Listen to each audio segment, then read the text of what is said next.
Hi అండి. మా ఊర్లో 3 రోజుల పాటు జరిగిన అమ్మవారి ఉత్సవాలు చాలా భక్తిగా జరిగాయి. అమ్మవారి ఉత్సవాలు 3వ రోజుతో ముగుస్తాయి. ఇది 3వ రోజు. కానీ ఆ రోజు జరిగిన 2 చిన్న సంఘటనలు నాకు మాత్రం ఒక విషయం అర్థమయ్యేలా చేశాయి. అసలు ఇలాంటి మనుషులకి దేవుడు మార్పు ఇస్తాడా అనే ప్రశ్న నా మనసులో వచ్చింది. శుక్రవారం నైట్ అంతా అమ్మవారి సేవ జరుగుతుందని చెప్పాను కదా. ఇది శనివారం నాడు పొద్దున్నే 4:30కి అమ్మవారి బండారుపల్లం గోపయ్య స్వామి బెత్తం మహాలక్ష్మి తల్లి గరిగెల్ని ఎంతో భక్తి భావంతో ఎత్తుకుని ఊరి చివరి వరకు ఊరేగింపుగా తీసుకువెళ్తారు. ఏటి దగ్గర కొన్ని పూజా కార్యక్రమాలు చేసి మళ్ళీ అమ్మవారిని ఊరేగింపుగా తీసుకువస్తారు. అమ్మవారు మా ఇంటి ముందుకు వచ్చేలోపు నేను ఇంట్లో పనులన్నీ చేసుకున్నాను. దీపం పెట్టుకుని అమ్మవారికి కావలసిన జాకెట్ ముక్కలు, పసుపు, కుంకుమ అన్ని రెడీ చేసి పెట్టుకున్నాను. ఇంకా అమ్మవారి కోసమే వెయిటింగ్. ఈ ఊరేగింపులో ఒక ప్రత్యేకత ఏమిటంటే ప్రతి ఇంటి దగ్గర కూడా అమ్మవారు ఆగుతారు. ప్రతి ఇంటి వాళ్ళు పసుపు, కుంకుమ, పండ్లు పెట్టి అమ్మవారిని పూజించటం కోసం ఎదురు చూస్తున్నారు. శుక్రవారం రాత్రి అమ్మ సేవతో మొదలై శనివారం ఊరేగింపుతో ముగుస్తాయి. రాత్రి అంతా అమ్మవారి సేవలో ఊరంతా పాల్గొంటారు. భక్తి భావంతో గడుపుతారు. మా వాళ్ళు అందరూ నీళ్ల బిందెలు వారిపోయటానికి తీసుకువచ్చారు. వారిపోయటానికి ముందు అమ్మవారి బండారు ఆ నీళ్లలో వేసి బొట్టు పెట్టించుకున్న తర్వాత నీళ్లు వారిపోసి దండం పెట్టుకుని కొబ్బరికాయలు అవి కొడతారు. ఇంకా నేనైతే అమ్మకి పూజ మనస్ఫూర్తిగా చేసుకున్నాను.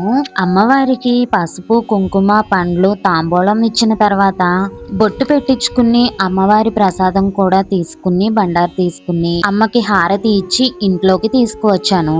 ఇంకా పిల్లలు కూడా దండం పెట్టుకుని ప్రసాదం తీసుకుని బొట్టు పెట్టించుకున్నారు.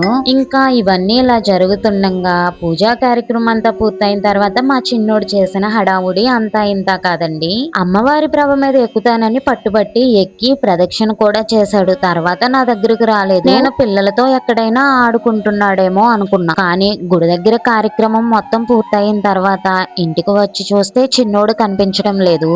అప్పుడు కంగారు మొదలైంది. తెలిసిన వాళ్ళందరినీ అడిగాను, ఎవరూ లేడు అన్నారు. గుడి దగ్గరే ఉన్నాడేమోనని గుడికి ఇంటికి 2-3 సార్లు తిరిగాను. ఇంట్లో గదులు, మంచాలు అన్ని వెతికాను, ఎక్కడా కనిపించలేదు. ఇంకా ఫ్యామిలీ అందరికీ కూడా కంగారు మొదలైంది. అసలే రోజులు బాగోలేదు, ఎక్కడికి వెళ్ళాడు, ఏమైపోయాడు అని కంగారు.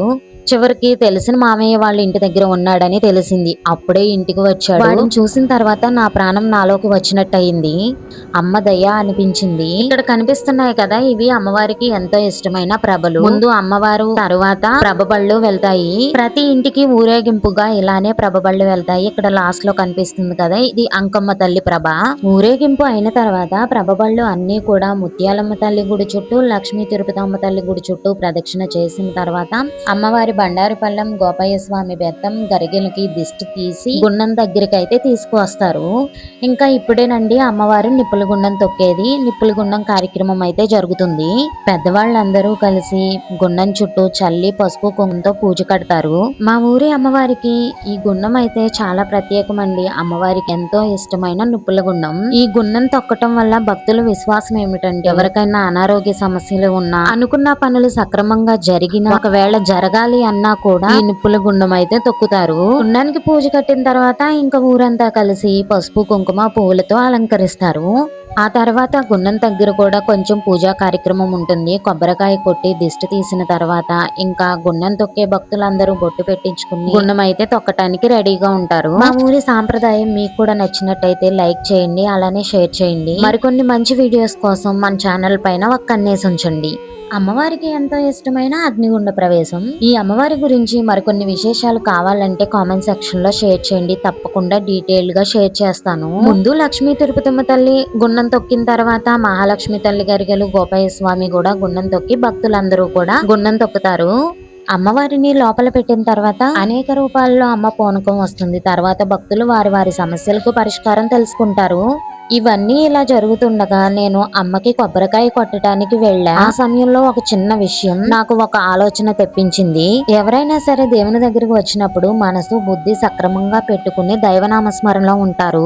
కానీ కొన్నిసార్లు చూస్తే కొంతమంది మనుషులు దైవ సన్నిధిలో ఉన్నా కూడా మారరు అనిపించింది. ఎవరు ఎన్ని వేషాలు వేసినా అమ్మ పైనే భారం వేశాను. ఈ 3 రోజులు ఎలా గడిచిపోయాయో తెలీదు. ఆ తల్లి కరుణా కటాక్షం మీ అందరి పైన కూడా ఉండాలని మనస్ఫూర్తిగా కోరుకుంటున్నాను. మరొక మంచి వీడియోతో మీ ముందుకు వస్తాను.